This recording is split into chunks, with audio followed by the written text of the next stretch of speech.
Election से 2-3 हफ्ता पहले एक बहुत लंबी चौड़ी जो है एक कंट्रोवर्सी चली है। वो कंट्रोवर्सी चली थी ध्रुव राठी और बीजेपी के बीच में। तो ये सारी चीजें, ये बहुत बड़ा सा एक जो है कंट्रोवर्सी क्रिएट हुआ था। सारे मतलब जहां तक लग रहा था कि 90% लोग इस चीज से सेक्रीफाइस थे। ध्रुव राठी जो भी चीज कह रहा है वो फैक्ट के एतबार से वो बिल्कुल सही है, और जो 10% थे वो उस चीज को गलत ठहरा रहे थे। उनमें से हमने आज एक वीडियो देखा है, आपको उनकी वीडियो दिखाऊंगा। उसके बाद में आप खुद ही फैसला करना, और उसके बाद में मैं उसका कमेंट भी पढ़ के आपको बताऊंगा कि जिस शख्स ने जो वीडियो बनाया है उनके ही सब्सक्राइबर और उनके ही फॉलोअर्स वो उनको क्या कह रहे हैं, आपको कमेंट भी दिखाऊंगा। चलिए फिर बिना किसी देरी के वीडियो को स्टार्ट करते हैं। और अगर आप लोग चैनल पर नए हैं तो चैनल को सब्सक्राइब जरूर करें और वीडियो को लाइक और शेयर जरूर कर दीजिएगा। चलिए फिर मिलते हैं वीडियो में।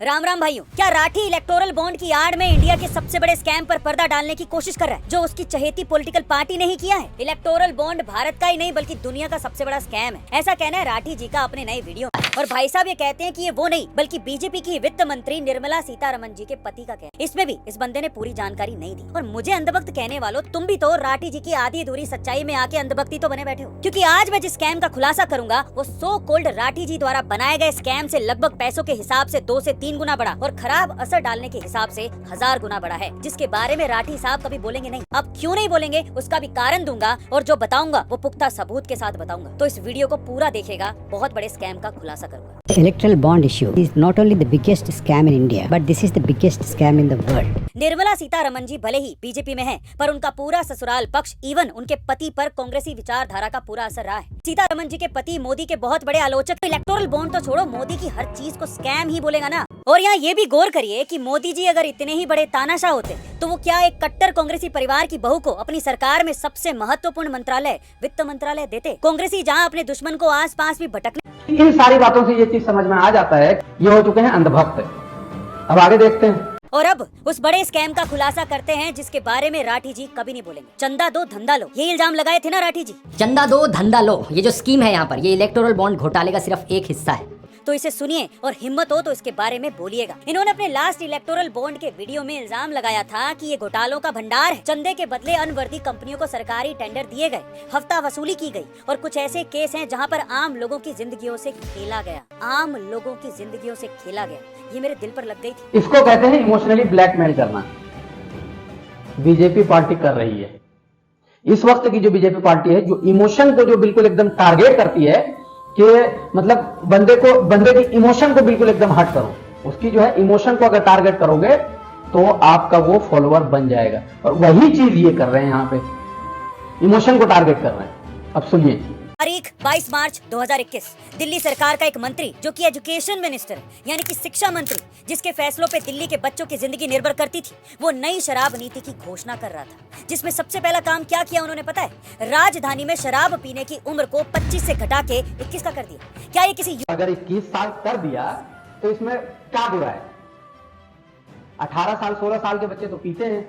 उसने सिर्फ और सिर्फ एज लिमिट को कम किया है, और अभी के डेट में 18 साल के 19 साल के बच्चे पीते हैं। ब्रह्मांड का जो है इन्होंने जो है उसको बिग स्कैम बता दिया। इसको कहते हैं इमोशनली ब्लैकमेल। आगे देखते हैं। दिल्ली में अपने परिवार के साथ रह रही एक महिला का कहना है कि हमारा सड़कों पर बेटियों के साथ निकलना मुश्किल हो गया है, क्योंकि नई शराब नीति की वजह से स्कूलों के पास और रिहायशी इलाकों तक में शराब की दुकानें खुल गई। शराबी कबाबी। अब अगर सिर्फ शराब का मुद्दा अगर लेंगे तो फिर ये काम नहीं चलेगा। ये थोड़ा बहुत रिसर्च कर लिया कीजिए। बेटियां सिर्फ जो है वो शराब की वजह से घर से बाहर नहीं निकलती है। वो दिल्ली के अंदर ही सिर्फ ऐसा नहीं होता है, वो आपके उत्तर प्रदेश में होता है, वो आपके बिहार में होता है, वो आपके महाराष्ट्र में होता है, वो आपके जो है राजस्थान में होता है। कहीं पर भी लड़कियां सेफ नहीं है। आप जो सिर्फ और सिर्फ दिल्ली का एग्जाम्पल दे रहे हैं, ये बिल्कुल बेबुनियाद इल्जाम है। उससे ज्यादा तो उत्तर प्रदेश में हो रहा है, उससे ज्यादा तो बिहार में हो रहा है। आगे देखते हैं और कितना स्कैम का पर्दाफाश किए हो। यहाँ ध्यान देने वाली बात यह है कि शराब नीति का असर पूरी दिल्ली पे पड़ा, जहाँ 3.5 करोड़ लोग रहते हैं, जिसमें लगभग 1.5 करोड़ महिलाएं हैं। इस हिसाब से बता रहे हैं, अगर आप पिछले साल का डेटा निकाल करके देख लेंगे तो उसमें आपको जो है उत्तर प्रदेश सरकार को बहुत अच्छा खासा मुनाफा हुआ था, सिर्फ एक शराब से। कोरोना जैसी महामारी में मेडिकल ना खुल करके शराब की दुकानें उत्तर प्रदेश सरकार ने खोल दी थी। ये वो आम आदमी पार्टी है जो 2012 में राजनीति और देश बदलने आए थे। मैं खुद भी उस समय इनसे प्रभावित हो गया था। सोचा था इस बंदे में दम है, पर धीरे धीरे जैसे जैसे इन्होंने रंग दिखाए मुझे समझ में आ गया था कि भ्रष्टाचार विरोधी एक दिन सबसे बड़े भ्रष्टाचारी निकलेंगे। पर ये स्कैम सबसे बड़ा कैसे हुआ, तो जरा ध्यान से सुनिए। एक चीज यहाँ पे नोट करने वाली है, अगर आप लोगों ने कायदे से सुना होगा तो एक चीज यहाँ पे नोट करने वाली है कि इन्होंने बताया कि मैं खुद भी इसका फैन हो गया था। यही चीज मैं समझाने की कोशिश कर रहा हूँ कि जब आपको पहले ये चीजें पता चल जाती है तो फिर उसके फॉलोवर काहे बनते हैं, जैसे अभी बने हुए हैं भक्त, अंधभक्त। सॉरी, जो चीजें अभी आपको पता नहीं चली है उसके तो आप भक्त अंधभक्त बन गए, और कहीं अगर यही चीजें आने वाले समय में अगर आपको पता चल गया तब आप क्या कहेंगे। पर ये स्कैम सबसे बड़ा कैसे हुआ, तो जरा ध्यान से सुनिए। तो देखिए, दिल्ली में पहले 864 शराब की दुकानें थी। केजरीवाल की शराब नीति आने से पहले इसमें से 475 दुकानें सरकार खुद चलाती थी, जिससे सरकार को राजस्व प्राप्त होता था। वो पैसा सरकार के खाते में जाता था। यहाँ तो शराब प्राइवेट कंपनियों को दिया जा रहा है, वहां तो पूरी की पूरी ट्रेन दे दी जा रही है, एयरपोर्ट दे दी जा रही है, उसमें तो यार तुम्हारी कोई आवाज ही नहीं निकलती है। मणिपुर जल गया, लद्दाख में जो है अनशन पे पूरे महीने से बैठे रहे, इस पे तो तुमने एक वीडियो भी नहीं बनाई। मणिपुर में न जाने पिछले 6 महीने से क्या हो गया, एक वीडियो भी तुम्हारे चैनल पे जो है शॉर्ट वीडियो भी नहीं है। और ये जो एक इलेक्ट्रल बॉन्ड का जो ध्रुव राठी ने जो फैक्ट की बुनियाद पर वीडियो बनाया, उसमें जो है मतलब कहा उसने बीजेपी को है, मिर्ची तुम्हें लग गई है। अब उनकी निगाह दिल्ली के बाहर भी चुनाव लड़ने की थी, जैसे कि पंजाब, गोवा, गुजरात, लेकिन इसमें लगता था अब भाई दिल्ली को जब उसने सही कर दिया तो उसने सोचा लाओ देश को सही किया जाए। वो तो शुरू से ही उसका देश विचार था। अगर उसने एक राज्य को सही किया है तो उसकी विचार है कि वो दूसरे राज्य को भी सही करे। उसके अंदर में इतना जो है इतनी शक्ति है कि वो दूसरे राज्य को सही कर सकता है। दिल्ली के अंदर में स्कूल हो गए, जिस तरह से आज दिल्ली के अंदर में हॉस्पिटल हो गए, जिस तरह से आज दिल्ली के अंदर में ट्रांसपोर्ट सेवा हो गया, बसें हो गई, महिला के लिए बसें फ्री हो गई, महिला के लिए मेट्रो ट्रेन फ्री हो गई, मतलब कई सारी चीजें जो है उन्होंने किया है। था पैसा, तो पैसे का इंतजाम करने का जिम्मा दिया गया केजरीवाल के दाएं हाथ विजय नायर को। और इसके बाद विजय नायर को आप नेताओं के कहने पर साउथ ग्रुप से करीब 100 करोड़ रुपए की रिश्वत मिली थी। जी हाँ, 100 करोड़ रुपए। पर ये रुपए गए कहाँ? क्योंकि आम आदमी पार्टी और खुद राठी साहब ये कहते हैं कि इसकी कोई सबूत ही नहीं है, एक पैसा भी नहीं मिला। ये पैसा हवाला ऑपरेटरों के जरिए राठी जो भी बातें बोलता है वो पूरा फैक्ट और सबूतों के बुनियाद पर बोलता है। तुमने तो अभी तक पूरी आधी वीडियो 8 मिनट की वीडियो हो गई तुम्हारी, अभी तक एक सबूत भी तुमसे नहीं आया। आगे देखते हैं, कुछ हो सकता हो शायद कि कोई सबूत हो। पंजाब और गोवा के चुनावों में खर्च करने के लिए पहुंचाया गया था। जी हाँ, सीबीआई का कहना है कि हवाला ऑपरेटरों से 11 अब ये हवाला का पैसे लेकर के आ गया। जो हवाला वाले को पकड़े गए थे वो जो है वो बाहर कुछ और अंदर कुछ और थे। ये भी न्यूज कई सारी बिल्कुल मीडिया ने कवर किया था, ये भी न्यूज बाहर आई थी। गया था। जी हाँ, सीबीआई का कहना है कि हवाला ऑपरेटरों से 11.9 करोड़ रुपए गोवा चुनाव के लिए हवाला के जरिए इकट्ठा किए गए, जिसके व्हाट्सएप चैट मिले हैं। व्हाट्सएप चैट तो दिखाओ, सबूत तो दिखाओ कि सीबीआई ने जो चीज कहा है उसका कुछ ना कुछ तो सबूत होगा, वो तो दिखाओ। शायद हो सकता हो आगे हो, देखते हैं। हवाला की रकम आम आदमी पार्टी के गोवा से जुड़े एक व्यक्ति को मिली थी। अब यहाँ पर आम आदमी पार्टी ने 2 बड़े घोटाले किए। पहला तो उन्होंने 100 करोड़ रुपए शराब नीति में बदलाव किए, जिससे साउथ लॉबी को दिल्ली में फायदा पहुँचाया जा सके। अब क्या कहेंगे इन 100 करोड़ रुपयों को, चंदा या फिरौती? दूसरा, आम आदमी पार्टी के गोवा से जुड़े एक व्यक्ति को मिली थी। अब समझ में आया ना, इलेक्ट्रोल बॉन्ड जो है वो ब्लैक मनी को व्हाइट मनी करने वाला सिस्टम था। कि मतलब जो है केजरीवाल ने अगर 100 करोड़ का घोटाला किया तो वो ब्लैक से ब्लैक ही कर लिया, उसको व्हाइट नहीं किया। क्योंकि अगर वो 100 करोड़ का घोटाला हो, अगर वो 100 करोड़ इलेक्ट्रोल बॉन्ड की तरफ जाता तो उसमें बीजेपी का भी हिस्सा होता, और बीजेपी को हिस्सा नहीं मिला तो बीजेपी को मतलब थोड़ा सा वो लगा, और बीजेपी को जब लगा तो ये भाई साहब पता नहीं कहां से पैदा हो गए नए, इनको थोड़ा सा मिर्ची लग गया। मेन मुद्दा वहां पर है, 2 स्टेप 100 करोड़ 6000 करोड़ की बात है। यहाँ तो 100 ही करोड़ है, सबूत तो कोई होगा। और इतनी सारी 10 मिनट की वीडियो तुमने बना डाली, एक सबूत नहीं दिखाया भाई। थोड़ा आम भाषा में समझा देता। देखो, भारत में नहीं, हवाला तो हम लोग समझते हैं। अब राठी साहब आपके द्वारा बनाए गए the pharma file scam video के डेटा और इस रियल स्कैम डेटा की थोड़ी तुलना कर लेते हैं, आपको समझ में आ जाएगा। आप ये क्रोनोलॉजी एक बार ढंग से समझ लो। देखिए, आपका बनाया गया स्कैम जुड़ा है रेमडेसिविर दवाई के एक टॉक्सिक इंग्रेडिएंट से, जिसका सरकार से कोई सीधा लेना देना नहीं होता है। और यहाँ पर तो सीधे सरकार ने अपने ही 475 सरकारी ठेके निजी हाथों में दे दिए। अच्छा, मतलब जो है फार्मा कंपनियां इलेक्ट्रोल बॉन्ड खरीद ले, वो बेहतर है। वो अपनी ब्लैक मनी को व्हाइट मनी कर ले, उसको जो है कई सारे कॉन्ट्रैक्ट दे दिए जाएं, उसको जो है पैसे का जो है पूरा का पूरा जो है साम्राज्य उसको दे दिया जाए, वो कोई दिक्कत नहीं है। लेकिन केजरीवाल ने दारू की दुकान क्यों दी? केजरीवाल को दारू की दुकान नहीं देनी चाहिए, यही कहना चाहते हो ना? मेरी जानकारी में एक भी नहीं।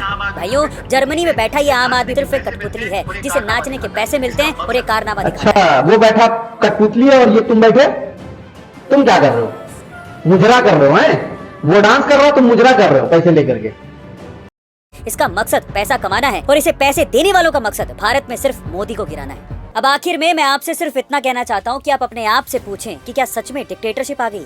क्या मोदी या मोदी का कोई आदमी या बीजेपी वाला आपको घर पे आके धमका रहा है क्या? क्या सच में आपको लगता है कि एक ऐसा आदमी जिसके कोई बच्चा नहीं है, परिवार के लोग आज भी मोदी के प्रधानमंत्री होने के बावजूद भी साधारण जीवन जी रहे हैं, उसने इलेक्टोरल बॉन्ड से अपनी जेबें भरी? या ये सिर्फ एक धोखा है, एक अफवाह है जो जर्मनी में बैठा एक आदमी फैला रहा है? क्या उसके डराने पर आप अपना वोट किसी और को दे देंगे? बहुत कुछ किया है इस देश के लिए मोदी ने, इतनी जल्दी भूल के किसी की बातों में मत आइएगा। अपना रिसर्च कीजिए, अपना दिमाग लगाइए। भगवान आपको सद्बुद्धि दे। भगवान आपको भी सद्बुद्धि दे। मतलब एक तरह से देखा जाए तो ये तो बिल्कुल गोदी मीडिया को फेल कर दिया, ये गोदी यूट्यूबर हो गया। और जिस तरह से इसने जो है ध्रुव राठी और या डिक्टेटरशिप की जो इन्होंने बात की है, और उसमें से जो है कहीं कहीं पर भी ये चीज नहीं लगता है कि डिक्टेटरशिप नहीं है। हर जगह पे डिक्टेटरशिप नजर आता ही आता है। इनकी एक पुरानी वीडियो अगर आप देख लें, एंटी मुस्लिम वीडियो, मैं तो उसको एंटी मुस्लिम ही बताऊंगा क्योंकि उसने जो है उसमें लव जिहाद वगैरह का जो किसी का इंटरव्यू लिया था, वो तंत्र मंत्र वाला जो वीडियो है इनका, उस वीडियो में देखेंगे तो आप इन्होंने जो है उस बाबा के मुंह से, उस ढोंगी के मुंह से जो है इन्होंने कुरान की वो मतलब अल्फाज को जो है वो इस कदर से उसने जो है बेइज्जती करवाया है कि मेरा तो दिल यही कर रहा था अगर ये सामने होता तो मैं इनको। उसके बाद में इन्होंने जो है कई सारी मुसलमानों के बारे में एंटी मुस्लिम बातें इन्होंने की है। उसके बाद ये कहते हैं कि सोचो, ये करो, वो करो। इन जैसे गोदी यूट्यूबर से आप बिल्कुल दूर रहें।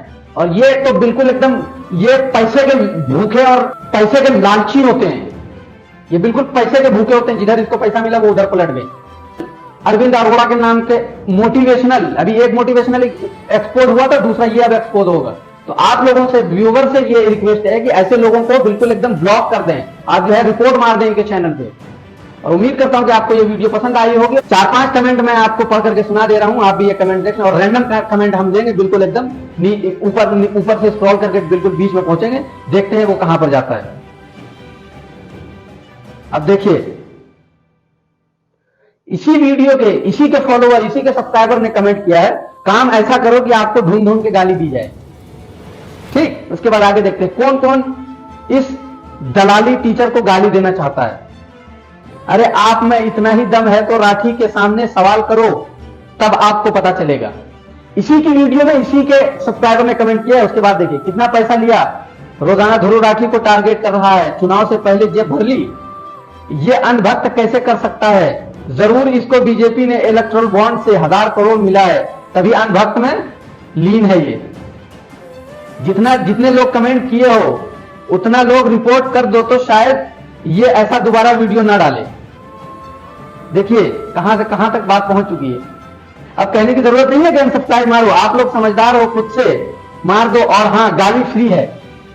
अब देखिए इनके ही कमेंट में इनके ही सब्सक्राइबर ने ये चीजें लिखी है। और थोड़ा सा और नीचे जाएं तो ये मोटिवेशन बेरोजगारी पर नहीं बोलते।